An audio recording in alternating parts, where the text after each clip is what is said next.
Hello साथियों, आज हम बात करने जा रहे हैं माननीय सुप्रीम कोर्ट के बहुत महत्वपूर्ण निर्णय के बारे में। माननीय सुप्रीम कोर्ट ने इस मामले में अपील स्वीकार की है और बरी किया है। मामला पीसी एक्ट की धारा 7, 13 1D, 13 2 से संबंधित है, जिसमें निर्णय 14 सितंबर 2025 को हुआ है। केस का नाम है पी सत्यनारायण मूर्ति बनाम जिला पुलिस निरीक्षक एवं अन्य आपराधिक अपील संख्या 31/2009 है।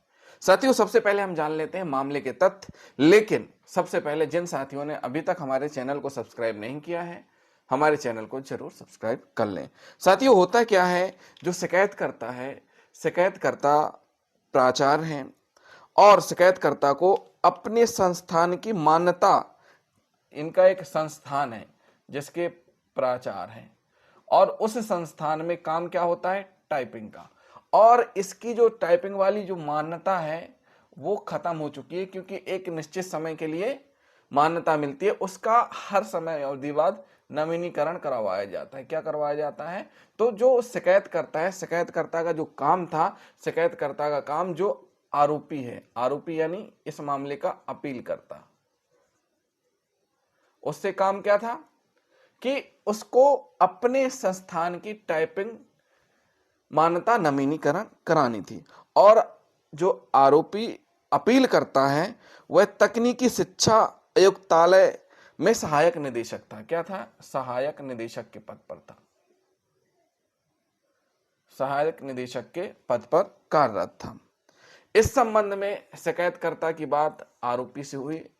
आरोपी ने पहले 1000 रुपए की मांग की, फिर बाद में 500 रुपए पर बात हो गई। यानी अवैध रिश्वत की मांग पहले 1000 की गई, फिर 500 रुपए पर बात हो गई। जो घटना दिनांक है, घटना दिनांक के साथियों कब की बात है? ये है 3/10/1996। कब की बात है?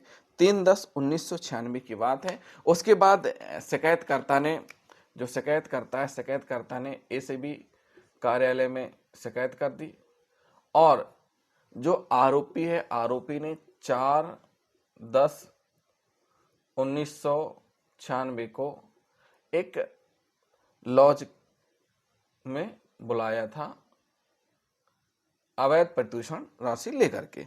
उसके बाद जब एसीबी के पास मामला पहुंचता है, मामले में जाल बिछाया जाता है और जाल बिछाने से पहले जो भी कार्रवाई होती है विधि अनुसार वह एसीबी के द्वारा की जाती है। यानी कि पंचसाक्षी बुलाना, नोटों में फिनाप्थिलीन पाउडर लगाना और उसके बाद फिर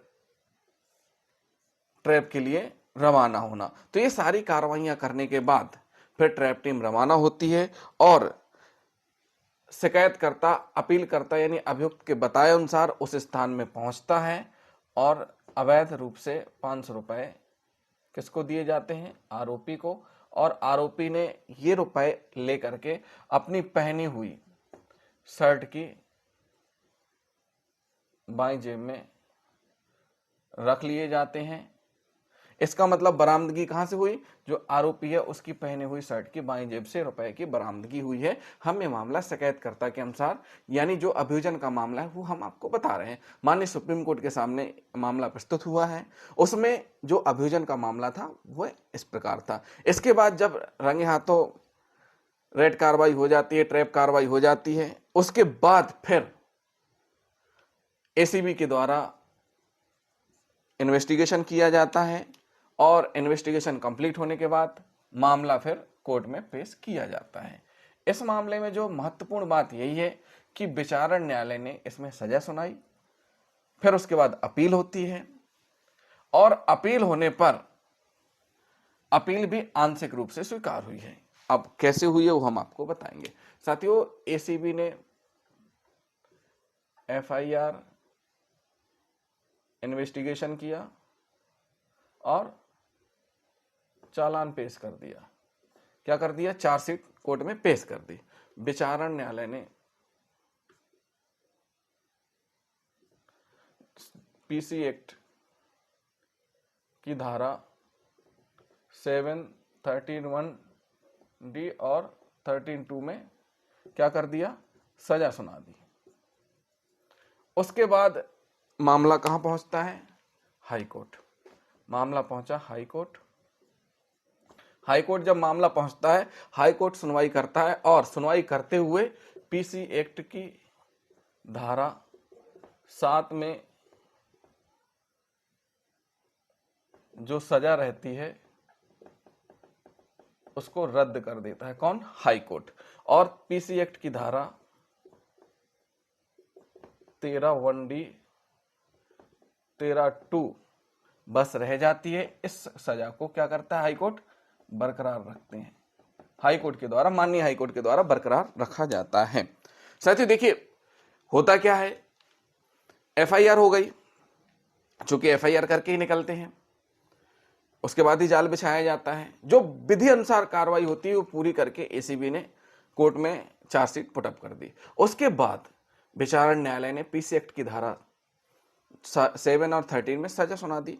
साथियों 7 और 13 से संबंधित हम वीडियो बना चुके हैं। हमारे चैनल में ऑलरेडी धारा 7 से संबंधित वीडियो अवेलेबल है, जो कि आप देख सकते हैं। धारा 7 और धारा 13 क्या होती है इसके बारे में हम पहले ही बता चुके हैं।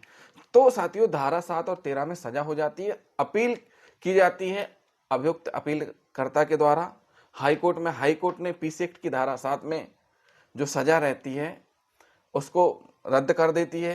क्यों? क्योंकि धारा 7 का अपराध नहीं पाया जाता, केवल धारा 13(1)(d), 13(2) में सजा बरकरार रखी जाती है। उसके बाद मामला कहां पहुंचता है? फिर मामला पहुंचता है माननीय सुप्रीम कोर्ट में। अब यहां पर माननीय सुप्रीम कोर्ट के समक्ष जब मामला पहुंचता है, तब फिर दोनों पक्षों के द्वारा अपने अपने तर्क प्रस्तुत किए जाते हैं। यहां पर जो अपील करता है, यानी जो इस मामले की अपील करता है, उनके विद्वान अधिवक्ता के द्वारा भी पक्ष रखा जाता है माननीय सुप्रीम कोर्ट में, और अभियोजन पक्ष के द्वारा भी पक्ष रखा जाता है। दोनों पक्षों को न्यायालय के द्वारा सुना जाता है। ये साथियों एक ये अभियोजन का पक्ष हो गया। अभियोजन तो हमेशा उनका अभियोजन का पक्ष यही है कि एसीबी ने जो कार्रवाई की है बिल्कुल सही है, धारा 20 की अवधारणा बनती है और दोष सिद्धि बिल्कुल सही है।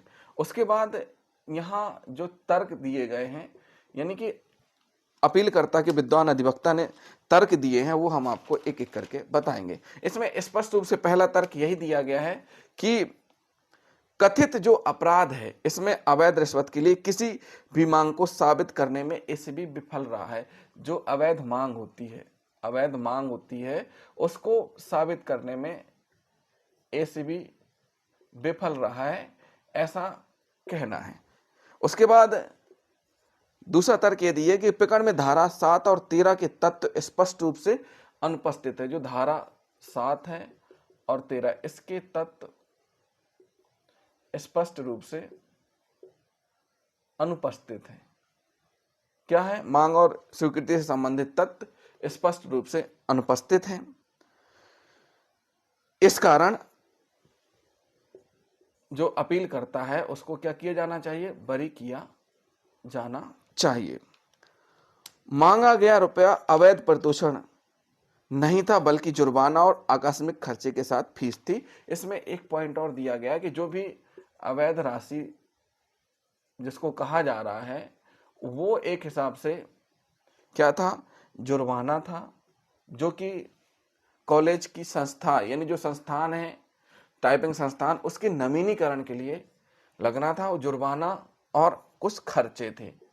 क्या थे? आकस्मिक खर्चे थे, उनकी वो राशि थी, अवैध रिश्वत राशि नहीं थी। उसके बाद अभियोजन पक्ष ने कहा कि जो विद्वान अधिवक्ता ने तर्क दिए वो सही नहीं है, अभियोजन ने बिल्कुल सही कार्रवाई की है और इस पर सजा सुनाई गई है, वो सही है। इस प्रकार से माननीय न्यायालय ने दोनों पक्षों को सुना। जब माननीय न्यायालय ने दोनों पक्षों को सुन लिया, फिर माननीय न्यायालय ने जो दस्तावेज हैं उनको देख करके टिप्पणी की। यानी कि माननीय न्यायालय ने क्या कहा वो हम आपको बताएंगे। माननीय न्यायालय ने पीसी एक्ट की धारा 7 के बारे में बताया है। ये हम आपको पहले ही बता चुके हैं कि किसी सरकारी कार्य के संबंध में वैध पारिश्रमिक के अलावा लोक सेवक द्वारा पारितोषिक प्राप्त करना, यानी कि जो उसको वैध पारिश्रमिक मिलता है उससे अलग हटके अवैध पारितोषिक प्राप्त करना धारा पीसी एक्ट के अंतर्गत आता है। डिटेल में हम पहले बता चुके हैं। और जो धारा 13 है, पीसी एक्ट की धारा 13 ये लोक सेवक द्वारा आपराधिक कदाचार से संबंधित है। किससे संबंधित है? आपराधिक कदाचार से संबंधित है। इसके बाद माननीय न्यायालय ने कहा कि अवैध रिश्वत की मांग और स्वीकृति को उचित सबूत द्वारा यह साबित किया जाना चाहिए। अगर उचित सबूत द्वारा साबित ना हो जाए तब तक निर्दोष माना जाता है। माननीय न्यायालय ने यह भी कहा कि साथियों, जरूरी क्या है अभियोजन के लिए? जरूरी यही है कि किसी भी अभियुक्त को, जो अभियुक्त है, अभियुक्त को कब तक निर्दोष माना जाना चाहिए? कब तक अभियुक्त निर्दोष है? कब तक अभियुक्त निर्दोष है? जब तक कि क्या ना हो जाए, जब तक कि अवैध रिश्वत, जो अवैध रिश्वत है, अवैध रिश्वत की मांग, डिमांड और एक्सेप्टेंस और स्वीकृति, अवैध रिश्वत की मांग और स्वीकृति के उचित सबूत द्वारा यह साबित ना हो जाए। स्वीकृति के उचित सबूत द्वारा यह साबित ना हो जाए। क्या ना हो जाए? उचित सबूत के द्वारा यह साबित ना हो जाए, तब तक क्या माना जाएगा? निर्दोष माना जाएगा। माननीय न्यायालय ने स्पष्ट किया। इसके बाद माननीय सुप्रीम कोर्ट ने कहा कि मात्र वसूली से ही अभियुक्त के विरुद्ध आरोप सिद्ध नहीं होगा। साथियों, अगर कहा जाए तो मात्र वसूली यानी जो उसके पास बरामदगी हुई है उसी बस से अभियुक्त के विरुद्ध, जो अभियुक्त है, अभियुक्त के विरुद्ध आरोप सिद्ध नहीं होगा तथा रिश्वत के भुगतान को साबित करने या दर्शाने के लिए अभियुक्त ने स्वेच्छा से धनराशि स्वीकार की थी, किसी साक्ष्य के अभाव में दोष सिद्धि कायम नहीं रखी जा सकती। यानी कि स्पष्ट रूप से कहा गया है कि जो अभियुक्त है, अभियुक्त के द्वारा स्वेच्छा जानते हुए धनराशि स्वीकार की गई थी। जब तक यह साबित नहीं हो जाता तब तक दोष सिद्धि नहीं की जा सकती। इसी प्रकार बी जयराज का जो मामला है, बी जयराज के मामले में भी माननीय न्यायालय ने स्पष्ट कहा है, हमने आपको पहले भी बी जयराज के मामले के बारे में बताया हुआ है। बी जयराज बनाम आंध्र प्रदेश राज्य 2014 13 SCC 55 के मामले में माननीय न्यायालय ने स्पष्ट रूप से कहा है कि मांग के किसी सबूत के अभाव में किसी भी मूल्यवान वस्तु या आर्थिक लाभ को प्राप्त करने के लिए भ्रष्ट या अवैध साधनों का उपयोग या लोक सेवा के रूप में पद का दुरुपयोग साबित नहीं किया जा सकता। मतलब इसमें स्पष्ट कहा है कि सबसे पहली चीज मांग का सबूत होना चाहिए। मांग के सबूत के अभाव में, अगर मांग का सबूत, जो मांग का सबूत है उसका अभाव है मामले में, तो किसी मूल्यवान वस्तु या आर्थिक, जो लोक सेवक है उसने अगर इस प्रकार का अभाव है, मांग के सबूत का अभाव है, तो किसी लोक सेवक के विरुद्ध मूल्यवान वस्तु आर्थिक लाभ को प्राप्त करने के लिए भ्रष्ट या अवैध साधनों का उपयोग या लोक सेवक के रूप में पद का दुरुपयोग, यानी फिर पद का दुरुपयोग साबित नहीं किया जा सकता। मतलब सीधी सी बात है, सबसे महत्वपूर्ण चीज है कि मांग का सबूत होना चाहिए। अगर इस बात का सबूत नहीं है तो फिर उस स्थिति में किसी भी मूल्यवान वस्तु, चाहे मूल्यवान वस्तु हो, चाहे आर्थिक लाभ को प्राप्त करने के लिए लोक सेवक के द्वारा भ्रष्ट या अवैध साधनों का उपयोग या लोक सेवक के रूप में पद का दुरुपयोग साबित नहीं किया जा सकता। मतलब उसने, लोक सेवक ने अवैध रूप से राशि प्राप्त की है या पद का दुरुपयोग किया है या आर्थिक लाभ प्राप्त किया, मूल्यवान वस्तु प्राप्त की, उसके लिए सबसे महत्वपूर्ण जरूरी क्या है? मांग के सबूत, मांग का सबूत होना। अगर मांग के सबूत का अभाव है तो उस स्थिति में फिर यहां पर अपराध साबित नहीं किया जा सकता। ये बी जयराज बनाम एपी आंध्र प्रदेश राज्य के मामले में स्पष्ट रूप से कहा गया है। उसके बाद करंट का जजमेंट अभी नीरज दत्ता से सभी परिचित हैं, उस जजमेंट के बारे में भी हमने बता दिया है। उसके बाद माननीय न्यायालय ने क्या आगे कहा है वो भी हम आपको इस वीडियो में बताएंगे। साथियों, अवैध परितोषण की स्वीकृति का ऐसा सबूत तभी लागू हो सकता है जब मांग का सबूत हो। साथियों देखिए, जो दो चीजें हो गई, पहली चीज मांग का सबूत होना बहुत जरूरी है, दूसरी चीज अवैध परितोषण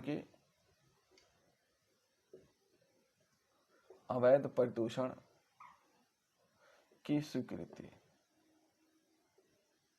अवैध प्रदूषण की स्वीकृति। तो माननीय न्यायालय ने कहा है कि अवैध प्रदूषण की स्वीकृति का ऐसा सबूत है, यानी जो अवैध प्रदूषण की स्वीकृति है इसका ऐसा सबूत तभी लागू होगा। यानी कब लागू होगा? ऐसा सबूत तभी लागू होगा जब मांग का सबूत हो। जब क्या हो? जब मांग का सबूत हो। यानी अवैध प्रदूषण की जो स्वीकृति का सबूत है तभी लागू होगा जब मांग का सबूत हो। अवैध प्रदूषण की मांग का सबूत पीसी एक्ट की धारा 7, 13, 1D, 13(2) के तहत अपराध का आधार है। अभाव में आरोप विफल हो जाता है। अगर इसका अभाव है तो फिर उस स्थिति में क्या हो जाएगा? आरोप विफल हो जाएगा। यह बहुत महत्वपूर्ण है। राशि की स्वीकृति या उसकी वसूली मांग के सबूत के बिना स्वतः ही अधिनियम की इन दोनों धाराओं के तहत आरोप को साबित करने के लिए पर्याप्त नहीं है। यानी अगर मांग का सबूत नहीं है तो फिर राशि की स्वीकृति या उसकी वसूली आरोप को साबित करने के लिए पर्याप्त नहीं है। आरोप को साबित करने के लिए क्या नहीं है? पर्याप्त नहीं है। माननीय न्यायालय ने एक बात बहुत महत्वपूर्ण कही है, वह यह है कि सभी लोग नोट कर सकते हैं कि जब माननीय हाई कोर्ट ने धारा 7 पीसी एक्ट के तहत जो सजा दी थी विचारण न्यायालय ने, उसको माननीय हाई कोर्ट के द्वारा क्या किया गया था? रद्द किया गया था। तब फिर अभियोजन या राज्य ने इसकी अपील नहीं की। अभियोजन या राज्य ने क्या नहीं की? राज्य ने अपील नहीं की। क्या नहीं की? अभियोजन या राज्य ने अपील नहीं की। राज्य ने फैसले को स्वीकार कर लिया था और उसके खिलाफ अपील नहीं की थी। यानी जो माननीय हाईकोर्ट है, माननीय हाईकोर्ट ने, विचारण न्यायालय ने धारा 7 और 13 दोनों में सजा सुनाई थी, लेकिन हाईकोर्ट ने धारा 7 में जो सजा सुनाई गई थी उसको रद्द कर दिया था कि इस प्रकार का अपराध नहीं पाया जा रहा है, और धारा 13 की सजा बरकरार रखी थी। जब धारा 7 की सजा को रद्द किया गया था उस समय राज्य ने अपील नहीं की, यानी हाई कोर्ट के इस फैसले के खिलाफ सुप्रीम कोर्ट में अपील नहीं की गई थी। तो साथियों, क्या नहीं की गई थी? अपील नहीं की गई थी। इसका मतलब क्या हुआ? इसका मतलब यह हुआ कि राज्य ने हाई कोर्ट के फैसले को स्वीकार कर लिया, यानी कि मामले में क्या नहीं था? धारा 7 का अपराध नहीं बन रहा था। साथियों, माननीय न्यायालय ने यह भी कहा कि संदेह चाहे कितना भी गंभीर क्यों ना हो, सबूत की जगह नहीं ले सकता। कोई भी संदेह चाहे कितना भी गंभीर क्यों ना हो, सबूत की जगह नहीं ले सकता, और अभियोजन पक्ष अपने मामले को शायद सच होने के दायरे में नहीं रख सकता, बल्कि जो उसका अनुमान है वो जरूरी सच होना चाहिए। क्या होना चाहिए? जरूरी सच होना चाहिए। इसी प्रकार से अवैध मांग को स्पष्ट रूप से इस मामले में अभियोजन साबित करने में विफल रहा है। क्या हुआ है? अभियोजन इस मामले में जो अवैध मांग है उसको साबित करने में क्या रहा है? विफल रहा है। इसलिए माननीय न्यायालय ने अपील स्वीकार की, और अपील स्वीकार करते हुए अभियुक्त को बरी किया, जो भी सजा सुनाई गई थी उसको रद्द किया। तो साथियों, ये बहुत महत्वपूर्ण निर्णय था। इसमें 3 स्टेप ऐसे आ रहे हैं जो सबके लिए बहुत महत्वपूर्ण है। पहली स्थिति ये बन रही है कि इस मामले में विचारण न्यायालय ने सजा सुनाई, हम पहले भी बता चुके हैं, फिर में हम बता देते हैं कि देखिए, विचारण न्यायालय यानी जिला कोर्ट, विचारण न्यायालय ने पीसी एक्ट की धारा 7 और 13 1D और 13(2) दोनों में क्या सुनाई? सजा। उसके बाद अपील हुई। कहां अपील हुई? हाई कोर्ट में। जब हाई कोर्ट में अपील हुई तो उस धारा 7 की जो सजा थी वो रद्द कर दी गई और धारा 13 वाली बरकरार रखी गई। उसके बाद यहां पर अपील राज्य को करनी थी, लेकिन राज्य ने अपील नहीं की कि ये जो सजा हाईकोर्ट ने रद्द की है धारा 7 की, वो उनका फैसला सही नहीं है, इसमें अपील नहीं की। इसका मतलब माननीय सुप्रीम कोर्ट ने माना कि राज्य ने हाईकोर्ट के फैसले को स्वीकार कर लिया। उसके बाद जब सुप्रीम कोर्ट में मामला पहुंचा तो सुप्रीम कोर्ट ने फिर बची धारा 13 इसको भी रद्द कर दिया। क्यों? क्योंकि माननीय न्यायालय ने स्पष्ट कहा है कि अवैध प्रतिषेधन की स्वीकृति का ऐसा सबूत तभी लागू हो सकता है जब क्या हो, जब मांग का सबूत हो। जब धारा 7 ही खत्म कर दी गई तो धारा 13 बंडी का अपराध भी माननीय न्यायालय के द्वारा क्या कहा गया कि अवैध परितोषण की स्वीकृति का ऐसा सबूत तभी लागू हो सकता है जब मांग का सबूत हो। तो साथियों, जिन साथियों ने अभी तक हमारे चैनल को सब्सक्राइब नहीं किया है, हमारे चैनल को जरूर सब्सक्राइब कर लें और वीडियो को लाइक, शेयर एंड कमेंट करना न भूलें। थैंक यू साथियों।